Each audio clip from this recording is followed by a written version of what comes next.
Hello everyone, मैं शगुफ्ता और आज हम पढ़ेंगे हिंदी ग्रामर का मोस्ट इम्पॉर्टेंट टॉपिक जो कि हिंदी वर्णमाला। कितना आसान टॉपिक लगता है कि हिंदी की वर्णमाला, लेकिन इतनी टफ है हिंदी की वर्णमाला कि अगर हम उसको बिल्कुल बारीकी से डिटेल से पढ़ें तो उसी में से ही पेपर में मोस्टली क्वेश्चन पूछे जाते हैं हिंदी वर्णमाला से। क्योंकि अगर हम इसको डीपली पढ़ें तो इसमें पढ़ने के लिए बहुत कुछ है हिंदी वर्णमाला में, और बहुत से बच्चे इसी में ज़्यादा अटकते हैं और कंफ्यूज होते हैं। तो आज हम सारी चीज़ें क्लियर कर देंगे, कौन सी चीज़ की संख्या कितनी होती है, कौन सी होती हैं वो चीज़ें, अग्र स्वर कौन से होते हैं, मध्य स्वर कौन से होते हैं, बहुत सारी चीज़ें। आपकी वर्णमाला एकदम कंप्लीट होगा, कहीं से भी कोई भी चीज़ आपकी यहाँ से रह नहीं जाएगी पढ़ने के लिए जो कि वर्णमाला से रिलेटेड। बहुत ज़्यादा बहुत ज़्यादा बड़ा नहीं होगा, लेकिन हाँ थोड़ा बड़ा हो सकता है, लेकिन आपको पेशेंस के साथ पढ़ना होगा क्योंकि अगर आपको सारी चीज़ें एक ही वीडियो में चाहिए तो चलिए वीडियो स्टार्ट करते हैं। उससे पहले आप सबको पता है कि जैसा कि सीटेट लाइफ टाइम के लिए ऑर्डर कल आया है, तो अभी उन्होंने कहा है, आदेश दिया है, वो वर्क कब से करेगा ये अभी आगे देखना होगा। लेकिन अच्छी बात है कि सीटेट लाइफ टाइम हो गया। जो बच्चे पहले सीटेट कर लिए थे और उनका जो सर्टिफिकेट था वो इनवैलिड हो गया था, तो उनके लिए खुशखबरी है, अच्छी बात है कि वो जो है उनका सीटेट जो है लाइफ टाइम हो गया है। तो और जो बच्चे सीटेट या टेट नहीं पास हैं वो अब जो करें, 15 जून से सुना है कि फॉर्म अप्लाई के लिए होगा, आवेदन कर सकते हैं। तो मेहनत करें बहुत ज़्यादा, क्योंकि अगर आपने पास कर लिया तो आपका लाइफ टाइम हो जाएगा, आपको बार बार हर 5-7 साल में नहीं करना पड़ेगा। बहुत अच्छी बात है ये, और ये गलत भी था, ये चीज़ बहुत गलत थी क्योंकि एक बच्चा इतनी ज़्यादा मेहनत करके, क्योंकि पेपर आसान नहीं होता है, टेट और सीटेट पेपर बिल्कुल आसान नहीं होता, उसको पता नहीं क्यों इतना ज़्यादा टफ बनाया जाता है पेपर, जबकि 1 to 5th के बच्चों को पढ़ाने के लिए इतना टफ पेपर मुझे नहीं लगता इतना टफ होना चाहिए, लेकिन फिर भी उनकी पता नहीं क्या जो है नीति है, जो भी है वो इतना टफ पेपर होता है। और बच्चा इतनी मेहनत करने के बाद, दिन रात पढ़ने के बाद, 9-9 घंटे पढ़ने के बाद वो क्वालिफाई करता है। 5-7 साल के बाद वो इनवैलिड हो गया, तो क्या उसकी योग्यता ख़त्म हो गई? क्या वो बच्चा जो क्वालिफाई किया था टेट या सीटेट, क्या वो योग्य नहीं रहा 5-7 साल के बाद? क्या उसको कोई नॉलेज नहीं है अब? ये गलत बात थी। तो लाइफ टाइम होना चाहिए ये चीज़ें, जैसे सारे एग्ज़ाम, हाई स्कूल है, इंटर है, ग्रेजुएशन है, बीएड बीटीसी वगैरह कोई भी चीज़ है, कोई भी एग्ज़ाम है, लाइफ टाइम होता है, तो ये भी लाइफ टाइम होना चाहिए। तो अब बात ये आती है कि हिंदी, कि हम हिंदी पर इतना ध्यान क्यों दें? हिंदी पर हम ध्यान इसलिए दें कि चाहे वो टेट हो या सीटेट हो या फिर सुपर टेट हो, तीनों ही एग्ज़ाम्स में हिंदी का जो एरिया है वो बहुत बड़ा है, बहुत ज़्यादा नंबर्स का ये सब्जेक्ट है। टेट सीटेट की बात करें तो 30 नंबर का है हिंदी, ठीक है। तो हिंदी 30 नंबर का है और 30 नंबर बहुत ज़्यादा होते हैं। किसी भी एग्ज़ाम्स को पास करने के लिए एक एक नंबर बहुत इम्पॉर्टेंट होता है। आप टेट में देखें, सीटेट में, कि हमें 90 मार्क्स तक पहुंचने के लिए कितना स्ट्रगल करना पड़ता है। एक एक नंबर जो है बहुत इम्पॉर्टेंट होता है, और हिंदी जैसा सब्जेक्ट जो बहुत ज़्यादा टफ नहीं है, तो अगर हम उसको पढ़ें तो ध्यान से, इतना ज़्यादा टफ नहीं है, तो 30 नंबर हमें मिल सकते हैं बहुत कम मेहनत में। तो हिंदी पर थोड़ा ध्यान दें, 30 नंबर बहुत होते हैं। वहीं सुपर टेट की बात करें तो 20 नंबर का अकेले हिंदी का पोर्शन है। आप देखें रीजनिंग जो कि 5 नंबर की रीजनिंग है, और आप देखें कि रीजनिंग का एरिया कितना बड़ा है, कितने सारे टॉपिक हैं रीजनिंग में, बहुत ज़्यादा पढ़ने को है रीजनिंग में, और केवल 5 नंबर के लिए। तो आप हिंदी उससे कम माइंड खर्च करके और उससे कम मेहनत में हिंदी में आप 20 नंबर गेन कर सकते हैं, 30 नंबर गेन कर सकते हैं। तो हिंदी पर फोकस करें। मेन चीज़ क्या होती है, हमें हार्डली वर्क नहीं करना है, हमें स्मार्टली वर्क करना है, कि हमें क्या चीज़ें अच्छे से पढ़ना है, किन पर अच्छे से फोकस देना है। आप सोच रहे होंगे कि पढ़ाने से पहले इतना सब बताने की ज़रूरत क्या है? ज़रूरत है, पढ़ना ज़रूरी है, पर उसके साथ साथ हमें किस तरह से पढ़ना है वो जानना उससे भी ज़्यादा ज़रूरी है। हमें स्मार्ट स्टडी करना है, हार्ड स्टडी नहीं करना है। कुछ बच्चे 1 साल पढ़ने के बाद भी पास नहीं होते, और कुछ बच्चे 1 मंथ में ही पढ़कर पास हो जाते हैं। क्यों? क्योंकि वो स्मार्टली स्टडी करते हैं। तो स्मार्ट स्टडी करना है हमको। और चलिए वीडियो स्टार्ट करते हैं। और उससे पहले हमारे चैनल पर नए हैं तो चैनल को सब्सक्राइब ज़रूर कर दीजिए, साथ ही बेल आइकन को प्रेस करके ऑल पर क्लिक ज़रूर कर दीजिए। तो चलिए वीडियो स्टार्ट करते हैं। और उससे पहले मैं बता दूं कि आपके हिंदी के लगभग सारे टॉपिक क्लियर होते जा रहे हैं और कुछ ही टॉपिक बचे हैं जो अभी रह गए हैं, वरना मोस्टली टॉपिक आपके कवर हो चुके हैं। कुछ लेक्चर वीडियो हैं, कुछ प्रैक्टिस सेट हैं, उन सबको मिला करके बहुत सारे टॉपिक आपके क्लियर हो चुके हैं। आप प्लेलिस्ट में जाएं, वहाँ से हिंदी ग्रामर या प्रैक्टिस सेट कोई सा भी आप जो चाहें वो फाइल खोलकर आप सारे वीडियो देख सकते हैं, पढ़ सकते हैं। हिंदी बहुत अच्छे तरह से आपकी तैयार हो जाएगी। तो चलिए वीडियो स्टार्ट करते हैं। तो हम पढ़ लें हिंदी वर्णमाला। और हिंदी वर्णमाला में सबसे पहले बात आती है कि वर्ण किसे कहते हैं। वर्ण किसे कहते हैं ये जानना ज़रूरी है। वर्ण एक छोटी इकाई है, ठीक है, सबसे छोटी इकाई है वर्ण। वह छोटी से छोटी ध्वनि जिसके टुकड़े नहीं हो सकते उसे वर्ण कहते हैं, ठीक है। वर्ण की सबसे छोटी है, ठीक है। अगर हम यहाँ पर एक क्वेश्चन मैंने अपने प्रैक्टिस सेट में पूछा है कि कोई भी वाक्य हो, ठीक है, तो उसका सही क्रम क्या होगा। सबसे पहले वर्ण होगा, फिर शब्द होगा, पद होगा, फिर जो है पूरा वाक्य होगा, ये इसका सही क्रम होता है। तो सबसे छोटा क्या होता है, वर्ण। वह छोटी से छोटी ध्वनि जिसके टुकड़े नहीं हो सकते उसे वर्ण कहते हैं। ये तो हो गई वर्ण की बात, और ये पूछा नहीं जाता, ये सिर्फ आपको जानना ज़रूरी। और पूछ भी सकते हैं, ठीक है, पूछ भी सकते हैं कि वर्ण क्या है, और ऑप्शन कुछ भी दे सकते हैं कि छोटी से छोटी ध्वनि जिसके टुकड़े नहीं हो सकते, या कुछ भी ऐसे ऑप्शन पूछ सकते हैं। तो देखें अब उच्चारण के आधार पर वर्ण के भेद कितने हैं, 2। उच्चारण के आधार पर वर्ण के 2 भेद हैं। और क्या क्या हैं ये सारी चीज़ें, अल्पप्राण, महाप्राण, घोष, अघोष, सारी चीज़ें आपको पढ़ाई हुई हैं, आप वहाँ से देख सकते हैं। फिर देखें जिन वर्णों के उच्चारण में दूसरे वर्णों की सहायता देखें यहाँ से, जिन वर्णों के उच्चारण में दूसरे वर्णों की सहायता की आवश्यकता नहीं होती उन्हें स्वर कहते हैं। एक बात बहुत अच्छे से जान लें, स्वर को किसी की सहायता की आवश्यकता नहीं है, किसे, स्वर को। जबकि व्यंजन को स्वरों की आवश्यकता होती है। कोई भी व्यंजन ऐसा नहीं है जिसमें स्वर नहीं होता, हर व्यंजन में स्वर छिपा होता है। कैसे, मान लीजिए ये का बना है, तो ये का ओनली का नहीं है, इसके साथ में क्या स्वर छिपा है, इसके साथ में क्या है, देखें आप फिर से, ये मान लीजिए का है, तो का के साथ में कौन सा वर्ण छिपा है, आ। सब में लगा रहता है ये, आप कोई सा भी देख लें, कोई भी व्यंजन है, हर व्यंजन में एक स्वर छिपा रहता है। तो अगर हम इसको कट कर दें, अगर हम इस स्वर को इसमें ना ऐड करें तो ये कौन सा हो जाएगा, ये हलंत नीचे लग जाएगा, यानी कि ये पूर्ण नहीं रहेगा। तो कोई भी व्यंजन बिना स्वर के नहीं होता है, हर एक व्यंजन में स्वर ज़रूरी होता है। स्वर की सहायता से ही व्यंजन पूर्ण होता है। और केवल स्वर ऐसे होते हैं जिनको दूसरे किसी भी वर्ण की या व्यंजन की या किसी दूसरे स्वर की आवश्यकता नहीं होती, तो वो होते हैं स्वर। जिन वर्णों के उच्चारण में दूसरे वर्णों की सहायता की आवश्यकता नहीं होती उन्हें कहते हैं, ऑप्शन में कुछ भी दे सकते हैं, तो उन्हें स्वर कहते हैं जिन्हें दूसरे वर्णों की सहायता की आवश्यकता नहीं होती, ठीक है। आप देखें दीर्घ स्वरों की संख्या कितनी होती है, 7 होती है।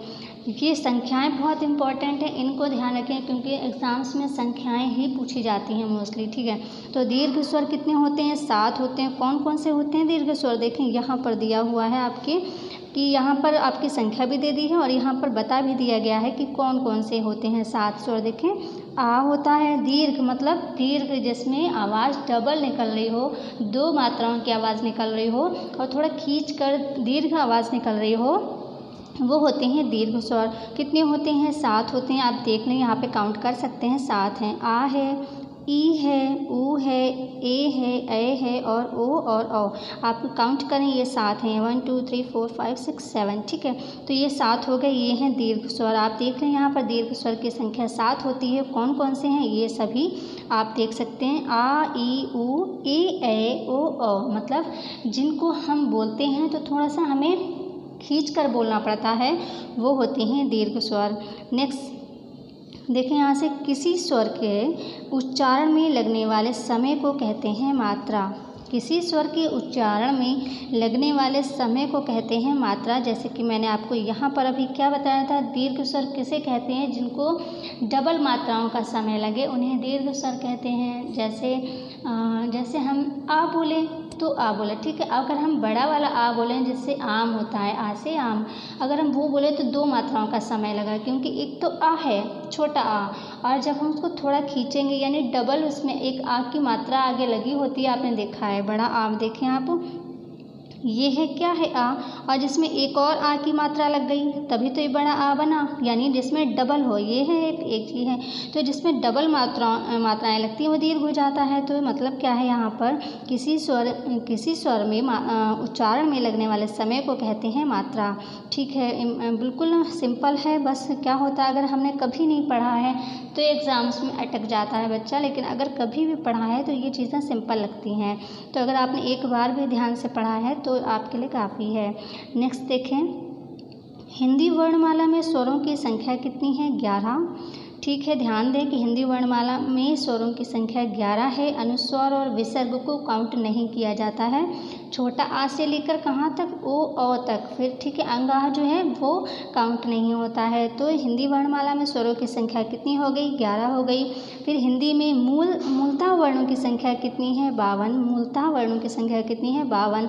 हर्ष स्वर क्या होते हैं? बताया हुआ है। हर्ष स्वर आ, ई, उ और री, ये मूल स्वर भी कहे जाते हैं और हर्ष स्वर भी कहे जाते हैं। मूल स्वर ध्यान दें कि हिंदी में 4 होते हैं और संस्कृत में 5 होते हैं। तो अगर 4 और 5 दिया है ऑप्शन में, तो आप 4 और 5 में कंफ्यूज ना हो जाएं कि अगर आपने संस्कृत पढ़ी है, मान लीजिए आप टेट वगैरह में संस्कृत को चूज़ कर रहे हैं, तो आपने संस्कृत भी पढ़ी होगी, उसकी वर्णमाला भी पढ़ेंगे आप। तो संस्कृत में होते हैं 5 मूल स्वर और हिंदी में होते हैं 4।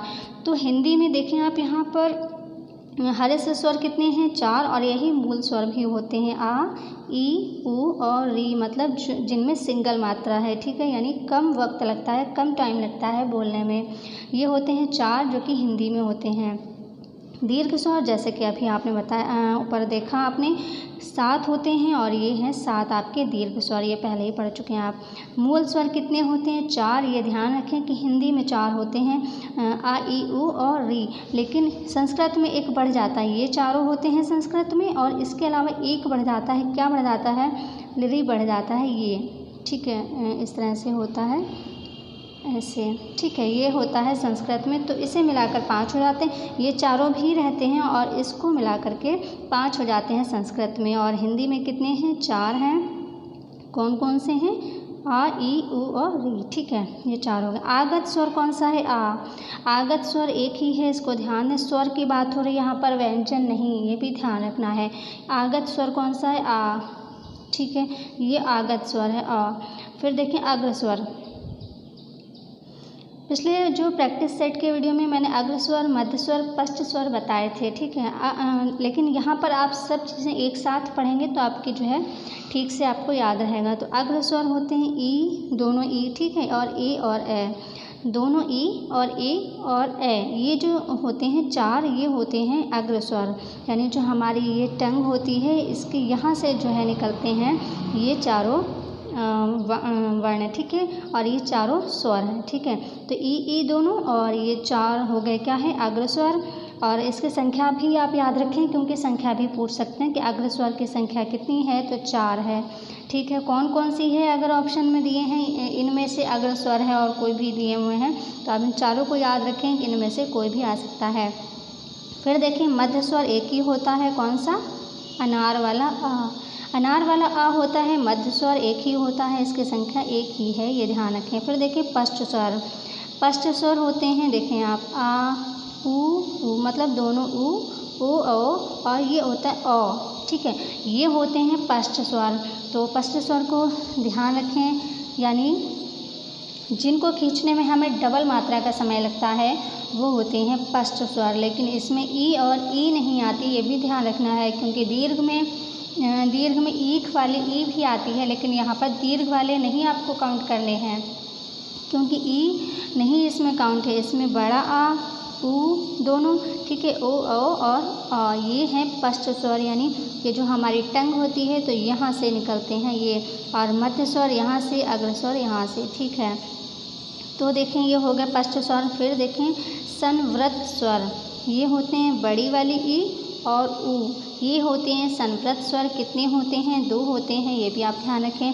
फिर अर्ध संवृत, यानी ये हो गए संवृत स्वर, ये हो गए अर्ध, ठीक है, यानी आधे संवृत। तो ई और ऊ देखो आप, ये हैं संवृत। इसी का जो है छोटा वाला रूप आप देखें तो वो अर्ध हो जाएगा, क्योंकि अर्ध तो हो ही जाएगा, क्योंकि ये डबल मात्रा वाले हैं। इसके आधे कर देंगे तो हम क्या हो जाएंगे? बड़ी ई का छोटी ई हो जाएगा और बड़ा ऊ का छोटा ऊ हो जाएगा।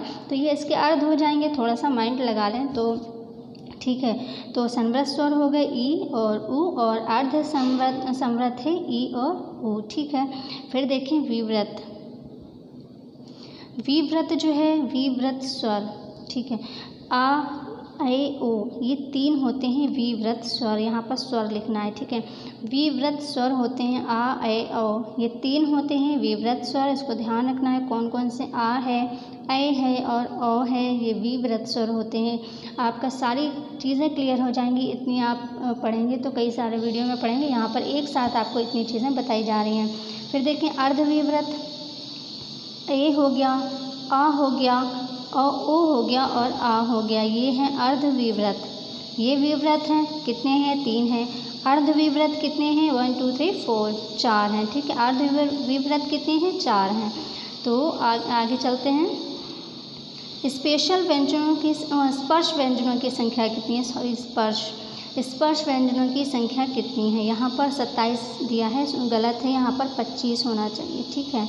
ये कट 25 हैं। स्पर्श व्यंजन कितने हैं? 25 हैं। कौन से हैं? का से लेके माँ तक के। का से लेके माँ तक के जो वर्ण होते हैं ये होते हैं व्यंजन। कौन से? स्पर्श व्यंजन। यहाँ पर देखिए अब व्यंजन स्टार्ट हो गए हैं। स्वर हमने ऊपर पढ़े थे, अब व्यंजन स्टार्ट हो गए हैं। तो स्पर्श व्यंजन की संख्या कितनी है? 25 है, 27 नहीं है, ठीक है। 25 है। का से लेके माँ तक, ठीक है। का वाली लाइन का ख ग घ, ठीक है। तो का से लेके माँ तक के जो वर्ण होते हैं 25 होते हैं, और इन 25 वर्णों को ही स्पर्श व्यंजन कहते हैं। फिर अंतःस्थ व्यंजन किसे कहते हैं? आपको सब कुछ पहले ही पढ़ाया हुआ है, लेकिन एक बार फिर से देख लीजिए आप। 4 होते हैं अंतःस्थ व्यंजन। कौन कौन से? यार अलावा। तो अंतःस्थ व्यंजन होते हैं 4। ऊष्म व्यंजन होते हैं 4, तीनों शा और हा, ये ऊष्म व्यंजन होते हैं, और कितने होते हैं? 4। आगत व्यंजन होते हैं 2। संयुक्त व्यंजन कितने होते हैं? 4, छात्रज्ञ और श्र। तो संयुक्त व्यंजन 4 होते हैं। अंतःस्थ व्यंजन यार अलावा, जैसे कि अभी आपने यहाँ पे पढ़ा है, अंतःस्थ व्यंजन 4 होते हैं, तो 4 ये हैं यार अलावा, ठीक है। ऊष्म संघर्षी व्यंजन, मतलब ऊष्म व्यंजन फिर ऊष्म संघर्षी व्यंजन, बात एक ही है, ठीक है। चाहे ऊष्म व्यंजन पूछे जाएँ तब भी यही है, तीनों शा और हा, और ऊष्म संघर्षी व्यंजन पूछा जाए तब भी यही है, कोई कन्फ्यूज़न नहीं है इसमें। तो चलिए अर्धस्वर देखते हैं। अर्धस्वर या और वा, ये 2 ही हैं अर्धस्वर। या और वा ये दोनों अर्धस्वर माने जाते हैं। जैसे आपको पता होगा इंग्लिश में W को क्या कहते हैं, तो इसी तरह से अर्धस्वर जो है या और वा, ये अर्धस्वर होते हैं। लुंठित व्यंजन कौन सा है? रा, ठीक है, एक ही है। पार्श्विक व्यंजन ला, ये भी एक ही है। उत्क्षिप्त व्यंजन, यहाँ पर ध्यान दें, उत्क्षिप्त व्यंजन ये होते हैं 2। कौन कौन से? एक तो लड़ाई लिखते हैं ना, लड़ाई, तो उस वाला ड़ा, और चढ़ पढ़ इस तरह का जोड़ा आता है वो, ये दोनों होते हैं वर्ण उत्क्षिप्त व्यंजन, ठीक है। ये होते हैं उत्क्षिप्त व्यंजन, और ये इनकी संख्या 2 ही है। फिर देखें कौन सा है? वत्सर व्यंजन, ठीक है। ये होते हैं सरल आप कह सकते हैं इसको, ठीक है, सरल। वत्सर व्यंजन सरल, यानी सरल, ठीक है, सरल।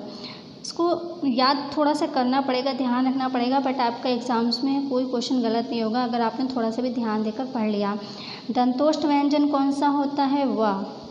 स्वर यंत्रीय व्यंजन होता है हा, ठीक है, यहाँ पर ध्यान ठीक से देखें, हा होता है स्वर यंत्रीय व्यंजन। अयोगवा व्यंजन अनुस्वार तथा विसर्ग।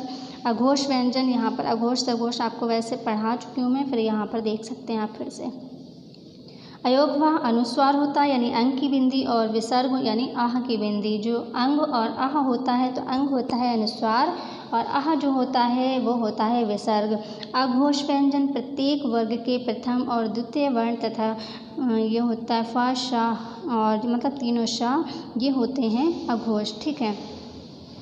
मतलब कोई भी, जैसे का वाली लाइन, ता वाली लाइन, ता वाली, पा वाली, ठीक है। तो का से लेके मा तक के जो लाइन्स होती हैं उनमें प्रथम और द्वितीय जो वर्ण होता है, प्रथम और द्वितीय यानी का और खा, ठीक है।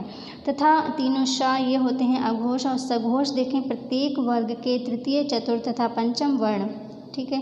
प्रत्येक वर्ग के यानी का और का वाली लाइन, ता वाली लाइन, टा वाली, तो ये होते हैं इन प्रत्येक वर्ग की तृतीय यानी तीसरा, चौथा और पांचवा वर्ण। तथा ये दोनों जो अभी आपने पढ़े और ये जा, या, र, ल, व, हा तथा सभी स्वर। आप यहाँ पे नहीं समझ पाएंगे सघोष अघोष को, क्योंकि आप जो मेरा पिछला प्रैक्टिस सेट वाले वीडियो हैं आप उनमें देखें, आप वहाँ पर बहुत अच्छे से समझ जाएंगे घोष और सघोष को। या फिर आप मेरा लेक्चर वीडियो जो हिंदी ग्रामर या हिंदी वर्णमाला ऐसे हिंदी व्याकरण के नाम से जो फाइल मिलेगी प्लेलिस्ट में, आप वहाँ से देखें। वहाँ पर बहुत अच्छे से अल्पप्राण, महाप्राण और घोष सघोष सारी चीज़ें बताई हुई हैं, कौन से वर्ण उसमें आते हैं। बिल्कुल ध्यान से आप वो देखें, उसमें कोई मिस्टेक नहीं है। पीडीएफ में हो सकता है कुछ टाइपिंग में मिस्टेक हो गया, ठीक है। फिर देखें अल्पप्राण, प्राण का अर्थ वायु। इनके उच्चारण में फेफड़ों के बाहर निकलने वाली वायु की मात्रा कम होती है। प्रत्येक वर्ग में प्रथम, तृतीय, पंचम और तथा अंतस्थ वर्ण आते हैं। अल्पप्राण, अल्पप्राण वो होता है जिन वर्णों को बोलने से वायु जो है कम मात्रा में निकलती है, वो अल्पप्राण होते हैं। सिंपल भाषा में कहें तो जो ह्रस्व स्वर होते हैं या जो व्यंजन होते हैं, जिन व्यंजनों को हम जल्दी बोल लेते हैं, जिनको बोलने में हमें बहुत कम टाइम लगता है, या वायु जो है कम मात्रा में निकलती है मुख से या टंग से, तो वो होते हैं अल्पप्राण। तो वो कौन कौन से होते हैं? प्रत्येक वर्ग के यानी का वाली लाइन, पा वाली, टा वाली, ठीक है। प्रत्येक वर्ग के प्रथम, तृतीय और पंचम वर्ण और अंतःस्थ व्यंजन यानी यारा लावा, ठीक है। तो प्रथम कौन सा हो गया? का वाली लाइन में देखें तो प्रथम कौन सा हो गया? का। तृतीय कौन सा हो गया? गा। और पंचम कौन सा हो गया?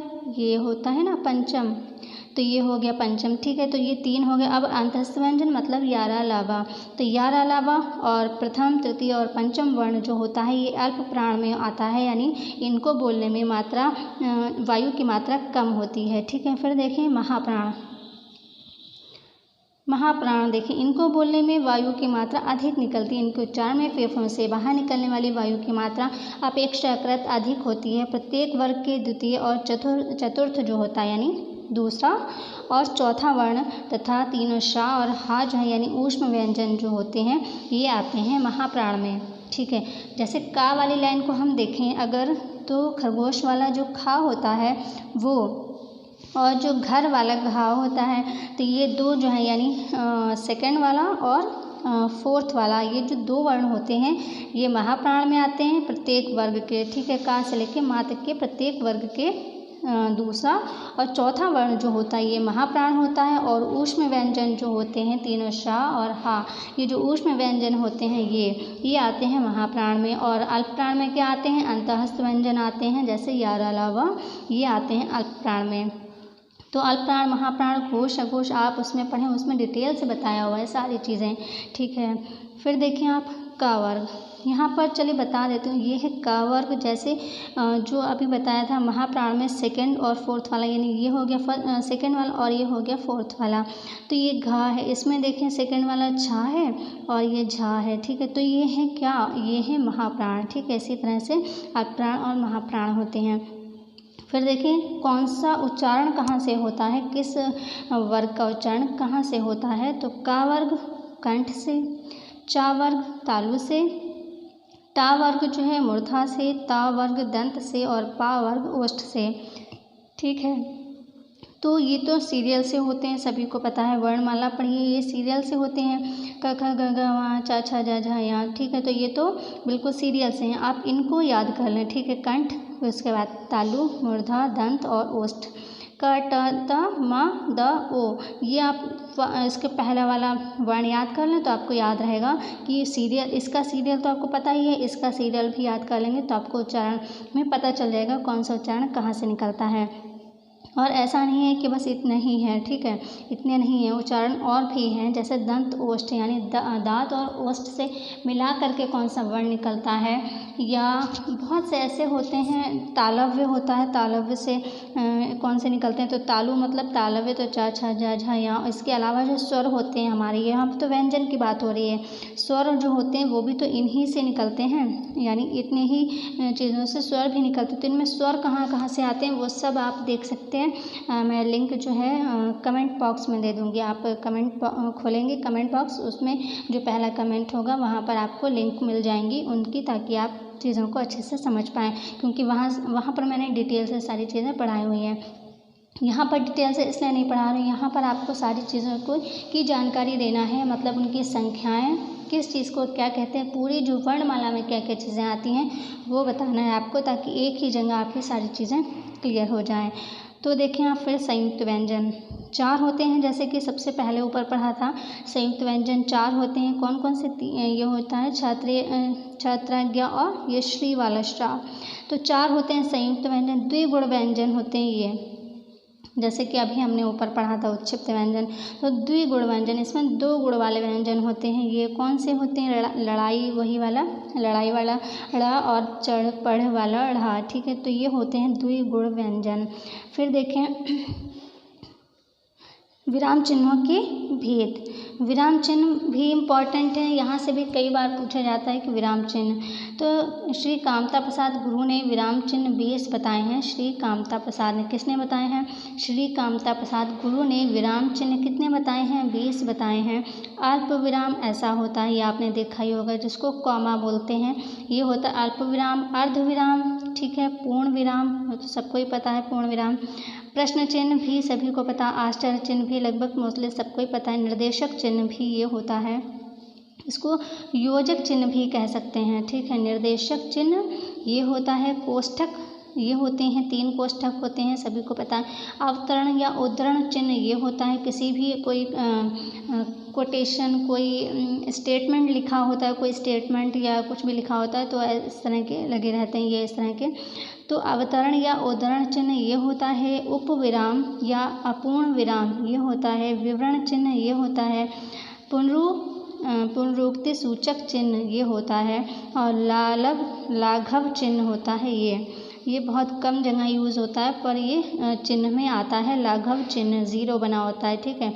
फिर है लोप चिन्ह, ये आपने ये बहुत जगह इस तरह का बना हुआ देखा होगा कि पहले डॉट डॉट होते हैं, फिर प्लस प्लस होते हैं, इस तरह का चिन्ह आपने बहुत जगह देखा होगा, ये होता है लोप चिन्ह। फिर होता है ये योजक चिन्ह, इसको बोलते हैं, ये योजक चिन्ह ही मोस्टली लिखा होता है, आप इसको योजक चिन्ह पढ़ें, ठीक है। योजक चिन्ह जैसे 2 चीज़ दाल रोटी लिखा होगा तो बीच में योजक चिन्ह लगा होता है, और राजा रानी लिखा हो तो बीच में इस तरह का योजक चिन्ह लगा होता है। द्वंद्व समास में योजक चिन्ह लगा होता है, ठीक है। दीर्घ उच्चारण चिन्ह, तो ये एस लगा होता है, इस तरह का एस बना होता है दीर्घ उच्चारण चिन्ह में, और जिसको क्या बोलते हैं व्याकरण, उसमें ग्रामर में जो हम हर्स्व स्वर और ये पढ़ते हैं ना, उसमें भी इसका प्रयोग होता है। जैसे बहुत सारी चीज़ें जब हम बोलते हैं या मुख से जो आवाज़ को प्रदर्शित करते हैं तो इस तरह के बनाते हैं ना बहुत सारे, तो ये होता है, इसको क्या बोलते हैं? दीर्घ उच्चारण चिन्ह बोलते हैं। फिर यहाँ पर पाद बिंदु बोलते हैं, हंस पद बोलते हैं, इसको टीका सूचक बोलते हैं, इसको तुल्य सूचक बोलते हैं। तो इसमें आप इतने सारे आपको याद करने की ज़रूरत नहीं है, आप इम्पॉर्टेंट जो मेन है, जैसे योजक चिन्ह है, आप एक योजक चिन्ह ज़रूर याद करें कि योजक चिन्ह जो होता है, अवतरण चिन्ह होते हैं, कॉमा और इन्वर्टेड कॉमा, ये सारी चीज़ें बस आप जो है ध्यान रखें। तुल्यता यानी बराबर, तुल्यता मतलब बराबर, ये बराबर का निशान है मतलब तुल्यता। समाप्ति सूचक ये होता है। तो ये विराम चिन्ह है, और आज की वीडियो में हमने इतना ही, और सारी चीज़ें मैं पहले ही बता चुकी हूँ डिटेल से, पर आपको कुछ चीज़ें जिसमें आपका कन्फ्यूज़न होता है, अग्र स्वर कौन से होते हैं, पश्च स्वर, अर्ध संवृत स्वर, जैसे ये सारी चीज़ें ये थोड़ा इम्पॉर्टेंट रहती हैं और इसमें थोड़ा कन्फ्यूज़न रहता है, तो इसलिए ये सारी चीज़ें बताना था आपको। और आज का वीडियो में फ़िलहाल बस इतना ही, और वीडियो कैसा लगा कमेंट में ज़रूर बताइएगा। और जो इससे रिलेटेड जो वीडियो मैंने पहले अपलोड किए हैं, जिनको देखने के बाद और ये इस वीडियो को देखने के बाद और उन वीडियो को देखने के बाद आपका ये वाला टॉपिक बिल्कुल कंप्लीट हो जाएगा। और जिसने वो वीडियो देख लिए हैं तो उनको तो समझ में आ गया होगा, जिसने नहीं देखे हैं वो देख लें, लिंक मैं कमेंट बॉक्स में दे दूँगी, ठीक है। तो आज की वीडियो में इतना ही। वीडियो लाइक कर दीजिएगा अगर समझ में आया हो, अच्छा लगा हो तो, और शेयर कर दीजिएगा। आज की वीडियो में इतना ही। Take care and bye bye.